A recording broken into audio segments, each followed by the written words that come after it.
excited to bring you evidence-based nutrition information focusing on addressing the root cause for imbalance. Food has the power to help you achieve lifelong optimal health without the side effects of prescription medication. Subscribe on Apple Podcasts, Spotify, or any other podcast platform. I am Stacy Seslowski, Functional Nutrition Registered Dietitian. And I am Leah Grace Barrick, Functional Nutritionist. Hey everyone, and welcome to the Power of Food podcast. Leah and Stacy here with a special guest today, Carole Murko. Carole Murko is a mindset, self-mastery, and health coach dedicated to activating the healer within each individual. As the founder of Love, Eat, Heal, Carole believes that healing begins with self-love, conscious eating, and wellness practices such as breathwork, meditation, and journaling. She is an official Dr. Joe Dispenza Neurochange Solutions consultant, Dragon's Way Qigong Instructor, Herbalist, and Integrative Nutrition Coach, among other certifications. From corporate leaders seeking to foster a coherent and productive team, to entrepreneurs needing stress regulation tools, to someone needing support while facing chronic illness, Carole can guide anyone from strained to thriving. Welcome to the Power of Food podcast, Carole. Oh gosh, I'm so excited to be here. And I love the whole theme of food and what you and Stacy are doing with this podcast and your own work. So thank you for bringing me into your hive. Amazing. Well, we're both super excited to have you here and talk about, what you do with clients and what you're offering in the world, really. But before we go there, I'd love to just start with a little bit about your background. How did you get into this work? Well, I've had a long background. I feel like, gosh, I'm in my 60s, and but it's almost like you could kind of forget, but you can't forget because we are like the sum of all of our parts, right? And everything that we've ever done. So I started out in a very high stress career, and a career that was very malaligned with my soul, which was financial services. And I stayed in it for 15 or so years and, sort of worked up to this big job, but it was pretty miserable. And then did a few other career complete shifts. And, but I found my passion probably about 15 years ago, which was in and around the food space. And I had created this storytelling platform called Heirloom Meals, where I helped people connect to their stories, their family histories through the lens of their food memories. And that was really an amazing project. However, I couldn't figure out how to make money from it. And so I ended up working pretty much 7 days a week to support myself and that, beautiful project. And a lot of people were like, but you were on NPR and you had a PBS show. And I was like, yeah, I paid everybody else, but I didn't pay myself. And it was absolute beauty success, but it didn't equal a financial success. And we live in a society still that requires money, bill, and I think during that time, I really didn't understand that I had unconscious thoughts of disappointment and frustration and maybe even failure, right?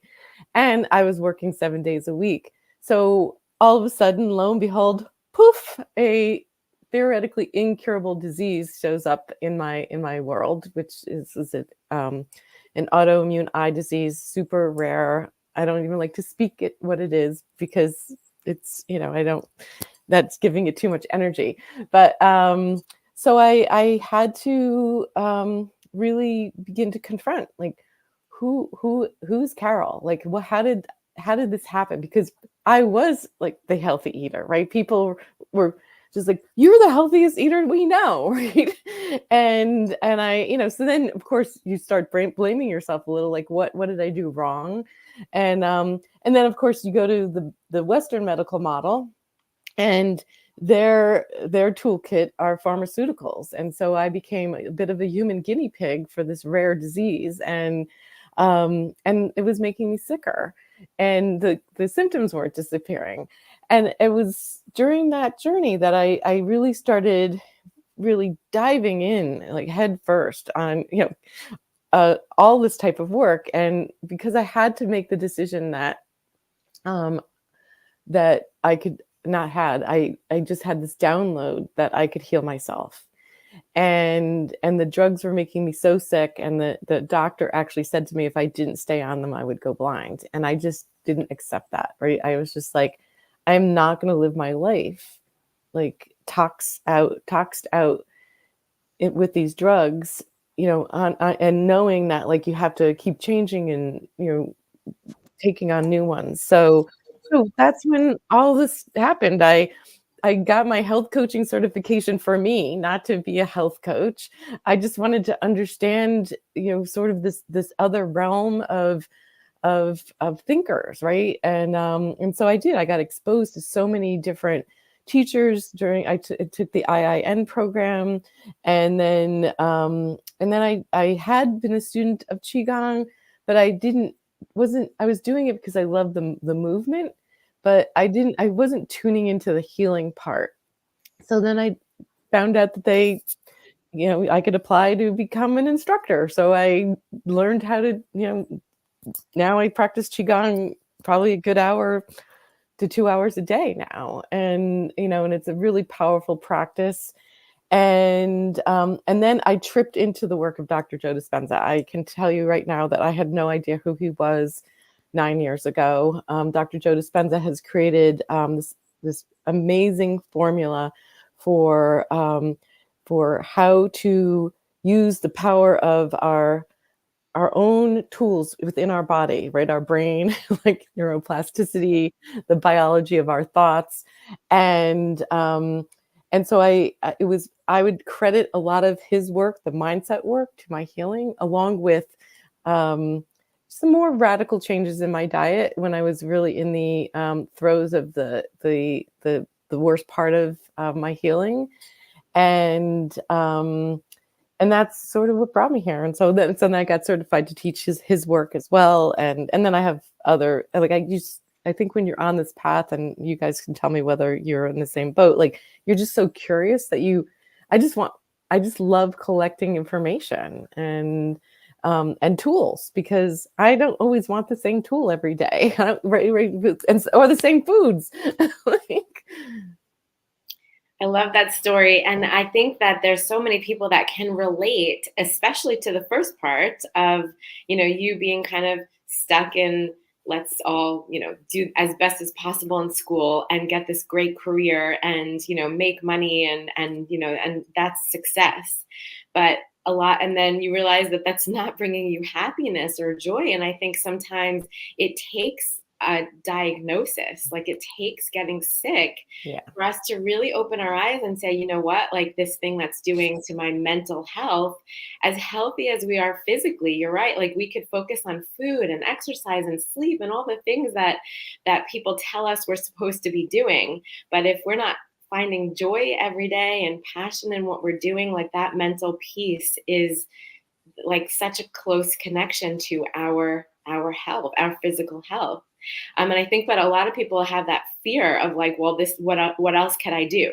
What else? I can't give up my job. I can't not make money. I can't support, not support my family and those kind of things. How do you overcome like that fear of like, I have no choice. I have to kind of step out of this. Well, I think it's for me with a theoretically incurable disease, I think it made it easier, right, to take the step, because I was confronting some, not a great endpoint, right, or theoretical endpoint. And so what I would assert is, don't get there, right? Like, I mean, the thing is, why begin the healing journey when you're in pain and suffering, right? Why change when you're in pain and suffering? Why can't we change when we're in the zone of thriving and joy and tuning in? And I think we're at a different point in time in history. I think, I grew up, at a time when, we were supposed to be like men. So what we did was we actually, we shut down who we were, right? So that is part of like the healing, right? It's like, who am I? Like, what am I? And I now know I am a healer, right? Um, I am love, right? I am about being of service. Like I knew in financial, even in, everything else I've done, even though the heirloom meals is great, I don't know that I was of service, right? And you, both of your professions are of service. And I feel like when we are of service, there's a whole different set of things that happen. I think even epigenetically in our body, right? I think because we upregulate our frequency, our thought patterns, right? So that when we're having those, I feel good about what I'm doing, I feel joyful, I feel so grateful to see the impact I'm having on people's lives, that like feeds my soul. And then my frequency gets higher. And it is proven now that when we live in higher frequency emotions of love and joy and peace and harmony, that the environment signals the gene, right? And the genes upregulate. So our immune system gets better. We're just, our things in our body shift, our biology becomes stronger. So how do people shift? I kind of took a little detour on the question, but is just look at yourself, ask the question, do my thoughts, actions, and feelings align? I think that is the absolute best formula to figure out if like where you're at. And if you're thinking like I'm not happy, right? Or you're feeling I'm not happy, then figure out what you're not happy about and then begin to take even the tiniest baby steps to shift. And sometimes you don't have to do like a massive leap and shift, but you just have to command the shift through baby steps so that then maybe a new path will open up to you and you can move away from that soul deadening career or whatever, or a diagnosis, right? Yeah, I love that. I love that you also highlighted it doesn't have to be this massive shift, because I think a lot of people think that and they go, okay, what's the problem? The problem is my toxic job or whatever it is. And then they start to kind of like spiral about what it would mean to leave their job and financially, and then like how scary that is and the mortgage and all of that. And I think what a lot of people do in our society is, instead of like looking at that and looking at what are some small shifts that I can make, there's a lot of numbing. So whether it's like alcohol or food or TV or This. yeah, exactly. The phone, all of that. So and that's just going to perpetuate the cycle rather than interrupting that and actually making a positive change that is kind of almost like a gift for your future self. And I think part of it too is maybe a self-limiting belief of like, I can't have that alignment in like what I do and being passionate about it and loving it and who I am to my soul level. Like you talked about, where when things are out of alignment, you're just not going to feel excited or feel good. And it might even manifest as a disease or something like that in your body. So I think that's really interesting. And I would love for you to talk a little bit more about the power of our thoughts and how to change our thoughts. So can you talk a little bit about that? Because I know you work with that a lot with clients. Well, and the reality is, from my point of view, is the hierarchy is healing. It is we are what we think first, and then we are what we eat. And because I really was and am still like one of the healthiest eaters. Like I grow my own food. Like for the most part, we have a great farm culture here in the Berkshires of Western Mass. So it's like I have access to, grass-fed like meats and chicken and all this other stuff.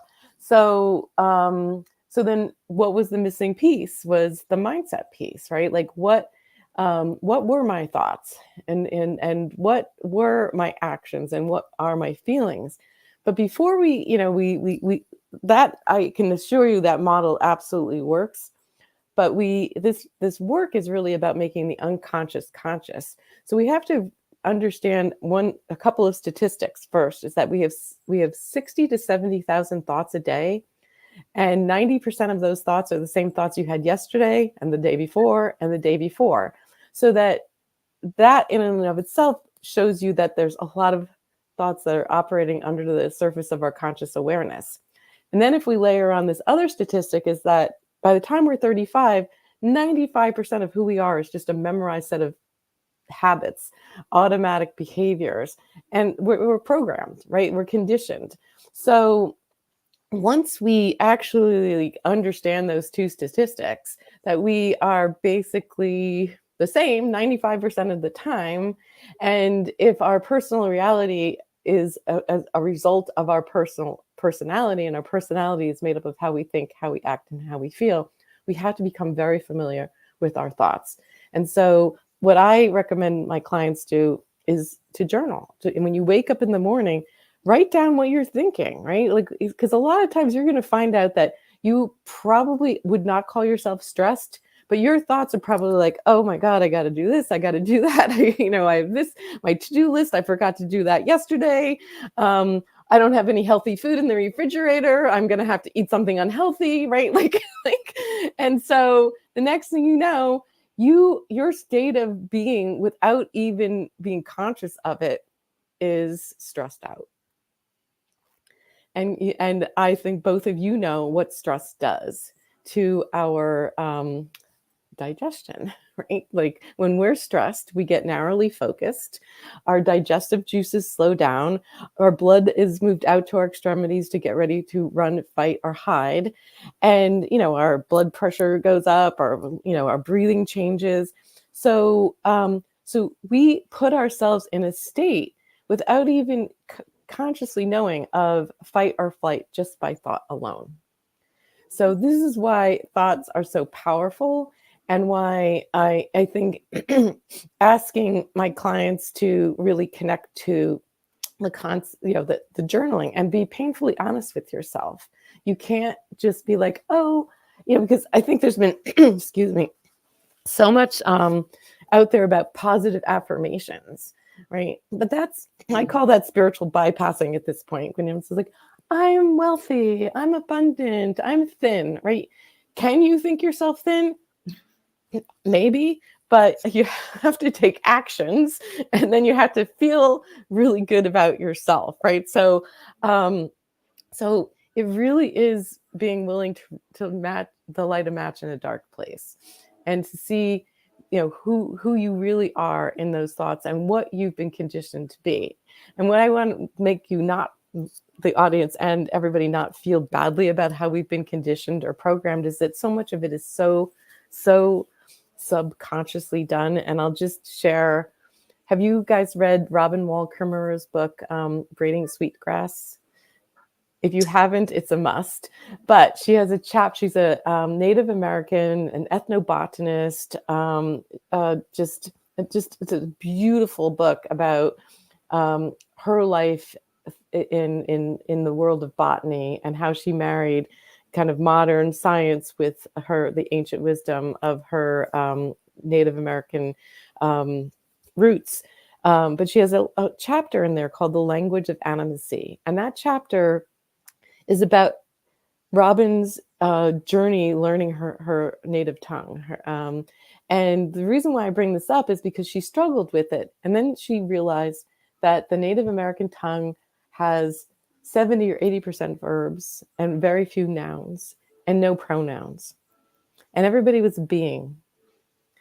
And so in our society, our language creates separation. We're a he, a she, an us, a them, a you, a me. And so just in our like how we've been taught to communicate, we have a built-in conditioning that we are all separate, right? Instead of that we are all love, that we are all one. And so that we had no control over that, right? So there's a lot that, and then we all grow up in different families with different religions. I mean, it's just like, there's just like, and our parents and our grandparents have stuff that they were conditioned, and they bring that to us. So that is out of our control, but we become aware of them, and we could then take those steps to change those thoughts and to move away from that conditioning. And what I tell everybody, it's a practice, a pill. It's not a pill, it's a practice. So it sounds like you use strategies like Qigong or maybe herbalism. Can you talk a little bit about some of those like go-to strategies that would help somebody through this Yeah. process? So Qigong is a medical martial art. Qi, it means energy in Chinese, so it's the cultivation of energy. And Qigong is a practice that is designed to open the invisible energy pathways in our body, similar to what an acupuncturist would be doing. And so, what's so beautiful about Qigong is that, in terms of like the healing aspect, is one of the places where we build chi is through our diet, right? And so the 5 element consciousness framework looks at the foods that support us during each specific season. And also, it's the practices are designed to put our body into balance so that we won't be in stress, right? Where our digestive system will work better.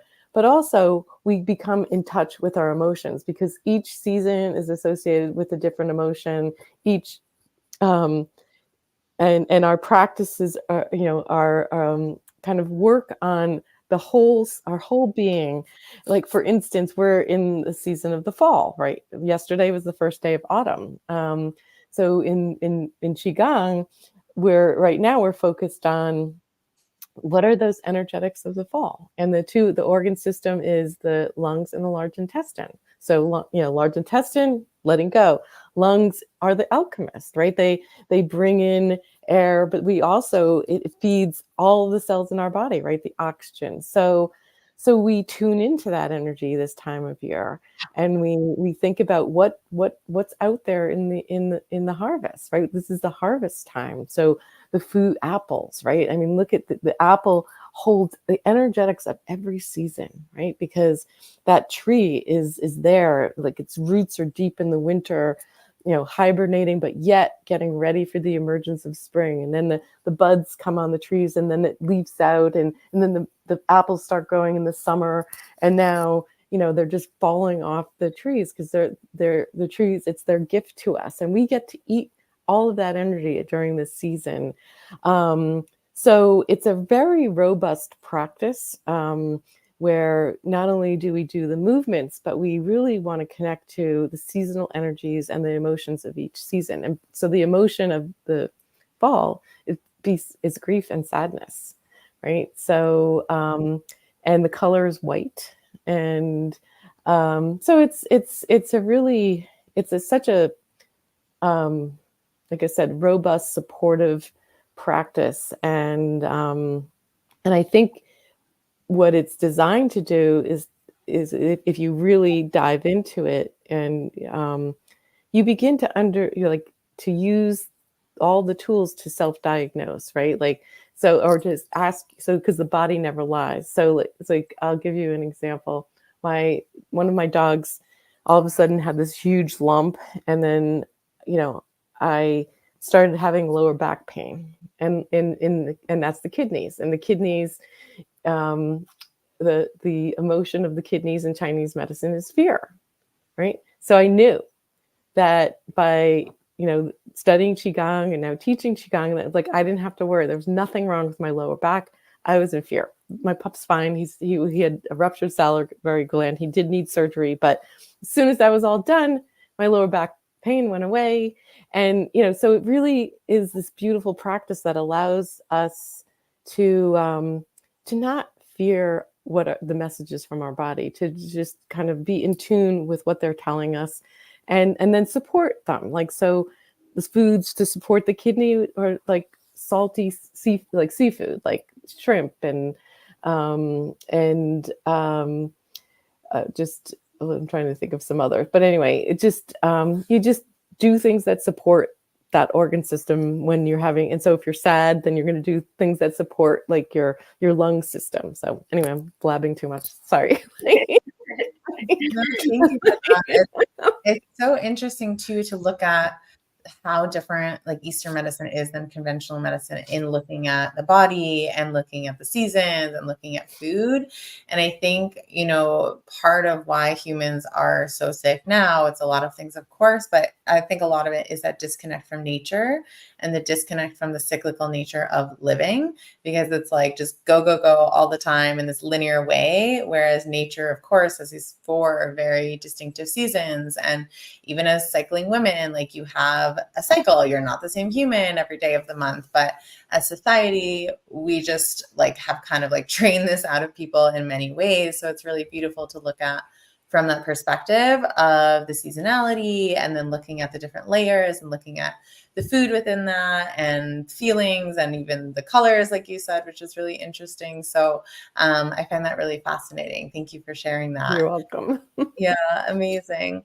Well, we'd love for you to share 3 tangible things that our audience can start applying to their lives today or tomorrow that, can just help bring overall wellness, maybe help decrease stress. I know that's a thing that a lot of our listeners deal with, or something related to food or wellness or whatever comes to mind for you that our listeners can take as a takeaway. Okay. Well, firstly, I want to share one of the energy gates from Qigong, which is so this part of our hand is our pericardium, which is our heart protector.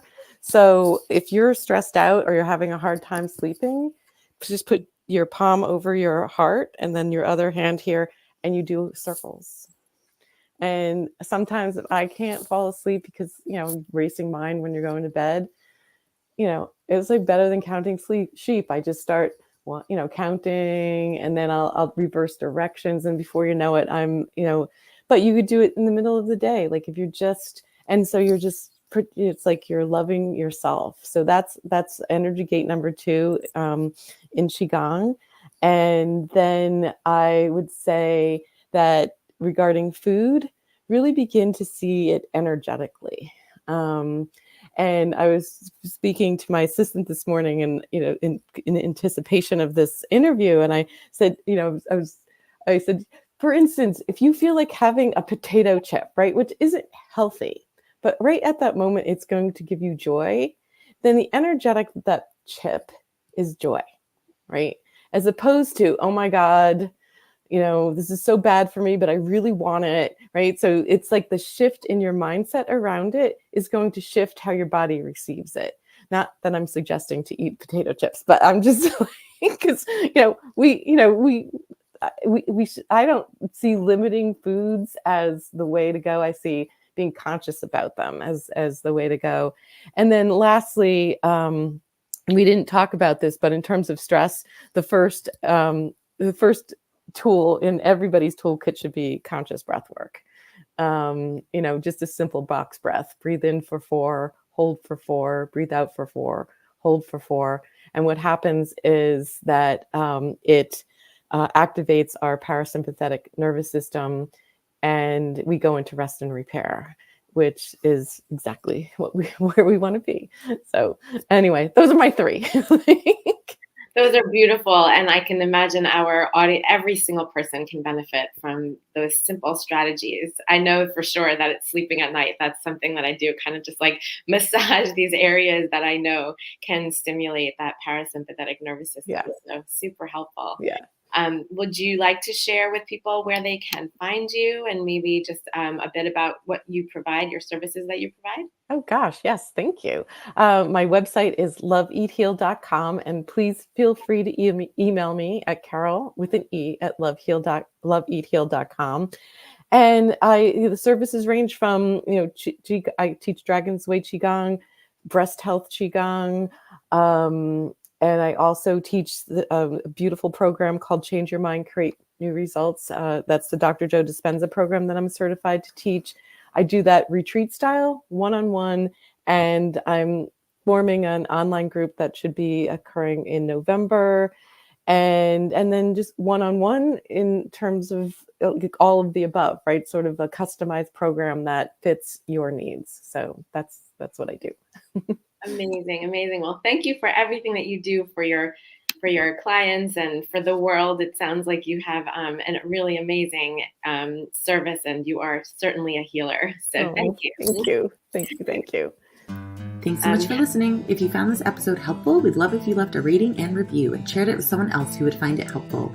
You can find more information about Leah at gracefunctionalnutrition.com and get in touch with her through email at leah@gracefunctionalnutrition.com or on Instagram at gracefunctionalnutrition. To find more information about Stacey, you can find her at healfromfood.com, email her at stacey@healfromfood, or on social media at healfromfood. See you next time.